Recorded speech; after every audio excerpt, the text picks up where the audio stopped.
Hello, welcome to Sunfire Designs. Today I am going to be doing a mixed method pour, which could be renamed by the time you see this video. I'm trying to think of a good name for it. But it is inspired by The Majesty by Crafting Kindness by Amanda. I am using this mold from Resinable Creations. It's on Etsy.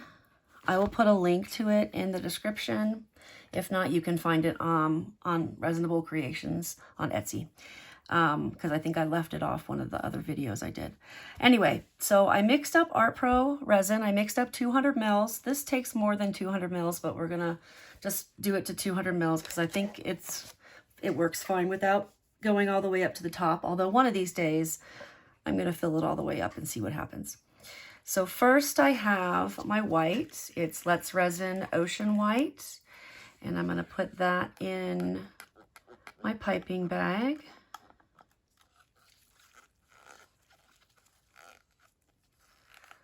And it's really quiet in my house tonight. My son went to a basketball game.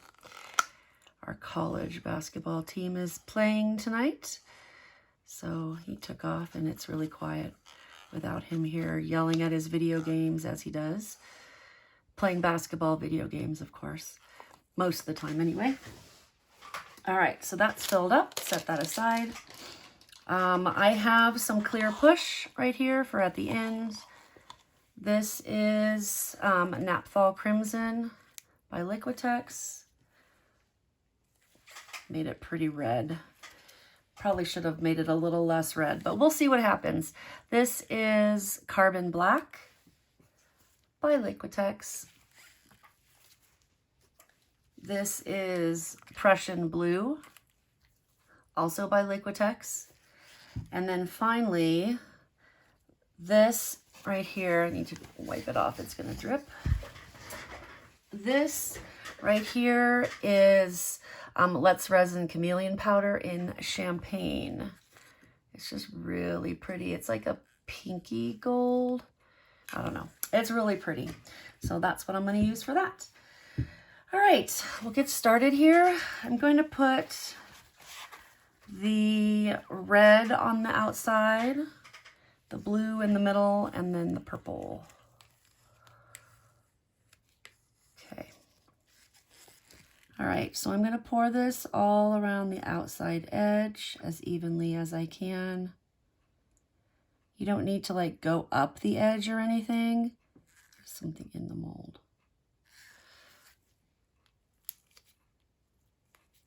Darn it. Let's see if I can get this out without. There we go. There we go. I forgot what I was saying. Oh, you don't need to go up the edge of the mold. Just on the bottom is fine. I mean, if you want to go up the edge, I guess you could, but I find it unnecessary. You may have noticed that I've done this pour in a couple different molds. I think I'm going to try in a square mold next to see how it works. But they look different in each mold. It just depends on, like, for the deep mold, it has a total different kind of petal. It has more like striated petals. And then when you have it in this mold, which is not as deep, but it's wider, it has a total different kind of look, which is kind of cool. It actually, I love not knowing what's going to happen and what to expect. So I've been working on this pour. I did pour this several months ago. Did not turn out as well as this, but I also was using a much smaller mold. So I think I've refined my techniques some. So it's working a little bit better. And now, knock on wood, so far I've been able to get pretty consistent results, which is nice. All right, so I'm going to pour the black in the center.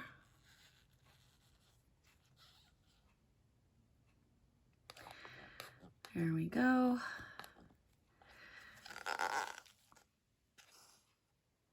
Get that all out.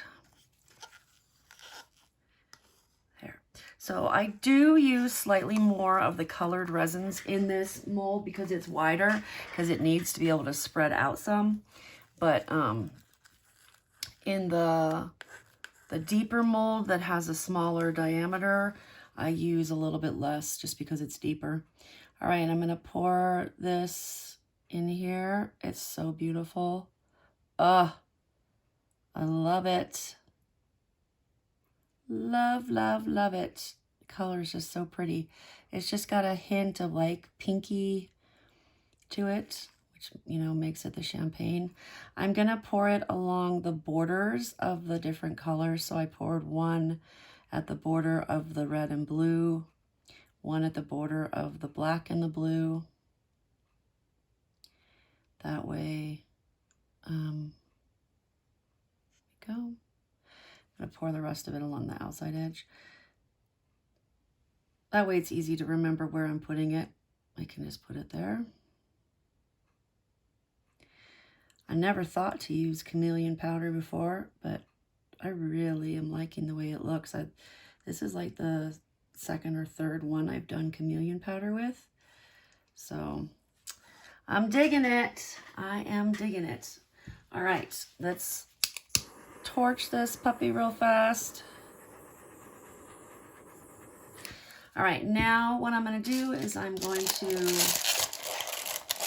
prepare my white. So you may hear some crunching.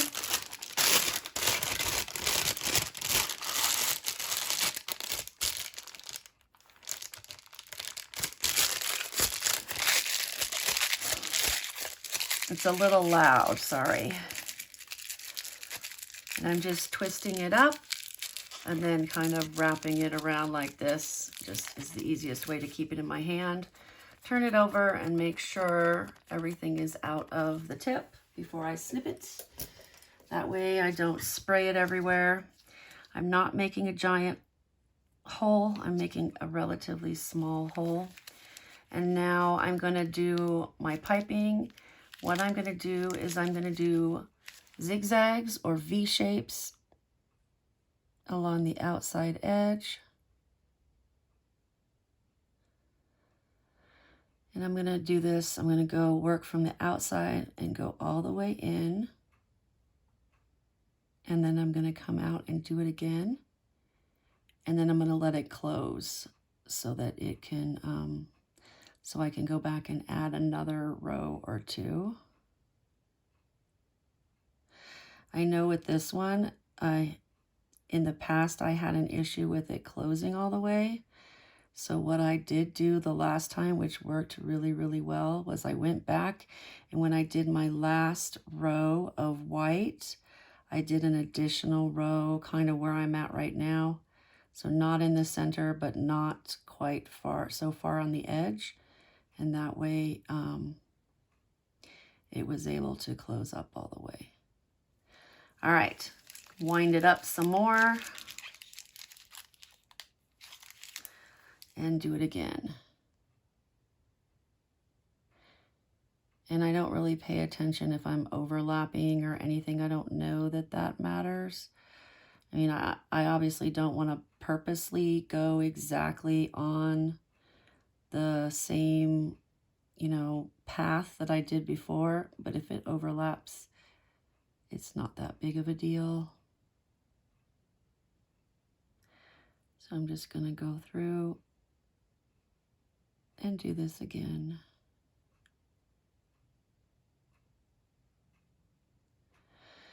And try to get all the way to the center.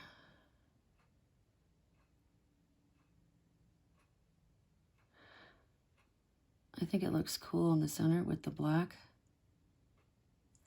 Okay, gonna just do real fast. There.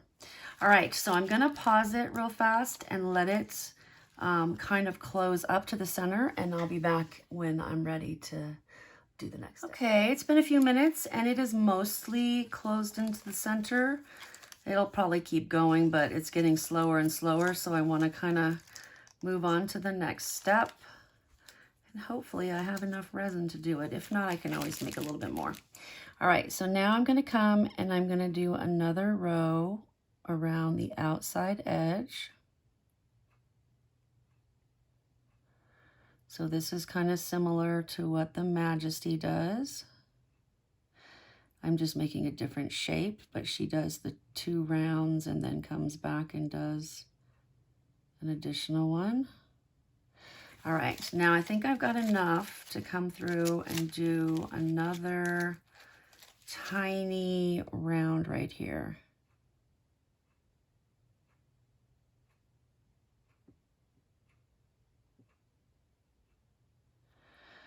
All right, I think that's good.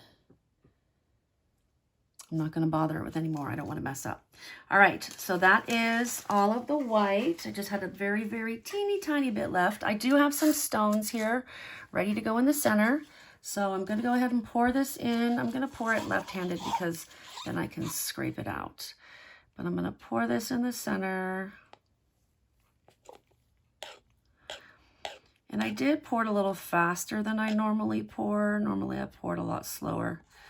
But I think you get a little more momentum as far as getting it to close up if you do it a little faster than I normally do.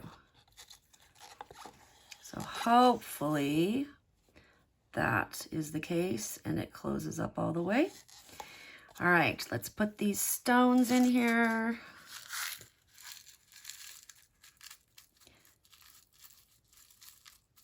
They're a mixture of shells and crushed glass. There's like blue shells, red and gold and black crushed glass. So there we go.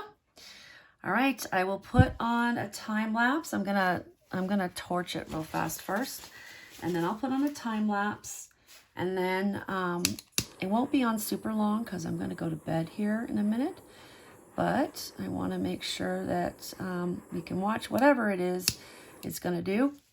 There are still some bubbles in the middle that will continue to move up as the stones settle.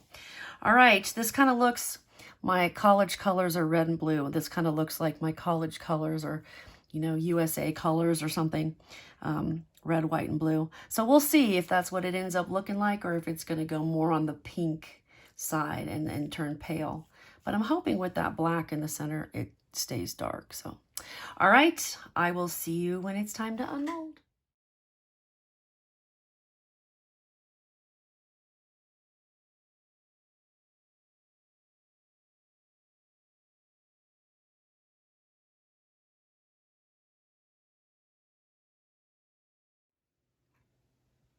All right, let's see what we've got here. It does appear that it didn't close in the center, but I don't know. It always looks different on one side. It looks cool on this side, though. So let's see what we've got. It's hot for being on the heat mat. Okay, ready? Here we go. Well, that came out cool. I like it. Even if it didn't close in the center, I still like it. Oh, very cool. I actually like the center a lot. It's the little blue shells and the red flecks and the gold. Can't really see the chameleon powder. It did add a little bit of, I don't think you can see in the camera. It added a little bit of like little flecks out on the outer edge, but that is it. You can't really see. There you can see a little bit. Can't really see that chameleon powder. I still think this is beautiful. Doesn't, you know, maybe I'm strange, but it doesn't matter to me if it closes up in the center. I think, you know, it adds character and makes things unique. I love it. I really love it. Thank you for watching. Let me know what you think, and I'll see you next time. Bye.